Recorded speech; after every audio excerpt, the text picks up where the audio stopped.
د دې ماشومانو ته به هم دا معلومي چې په غسل کې درې فرض دي. په هغه دریو فرضو کې د ټول بدن د لمدولو نه علاوه دوه فرض چې دي نو هغه څه دي؟ دوه فرض پوزه ترخول،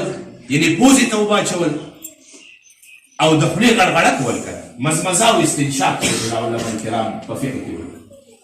دا دوه فرض دي. نن د تمام دنیا ډاکټران او خلک لګیا دي وایي وروره که تاسو د کرونا نه نجات غواړئ نو د پوزې صفایي کوئ او د خولې صفایي کوئ او لکه دا ګوره دا زمونږ پیغمبر صلی الله علیه وسلم موږ ته فرمایي چې تاسو د خولې صفایي کوئ، مسواک وهئ، په یو مسواک کې دا او یو مرضونو نه شفا ده په یو مسواک کې. دا نن موږ ته لکه دا خبرې نن دې خلکو ته یادې شوې. زه په دې ځای هر ځای کې دا خبره کوم ویم دا زما پیغمبر د نن نه 1400 کاله مخکې دا خبرې ماته کړي. هسې تاسو وایئ چې د دومره خطرناکو بیمارونه یو سړی په مسواک باندې او په مزمزه او استنشاق باندې بچ کېږي، یقینا چې په دې دېرش پارې قرآن مجید کې چې څومره احکامات دي چې دا په موږ کې راشي،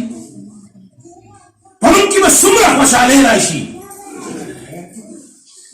موږ کې به څومره الله تبارک وتعالی برکتونه را نازل کړي،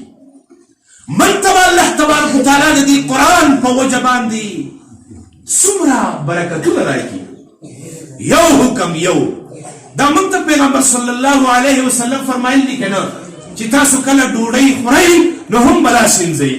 او چې کله ډوډۍ وخورئ نو هم به لاس وینځئ. دا زمونږ د فقه کتابونو علما ناست دي، مولانا سمیع الله صاحب، بادرسیر مولانا صاحب، زمونږ دا ټول علما کرام ناست وایي چې کله ته سهار پاسې سهار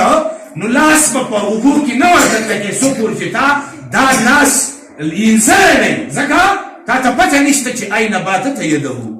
د ده لاس په کوم ځای کې شپه تېره کړله. دا ماته زما په کتابونو کې لیکلي دي، خو لکه دا زما په کتابونو کې پراته وو او نه دا چا کاته، نه په دې باندې چا عمل کوو، نه دې له چا ترجیح ورکوله.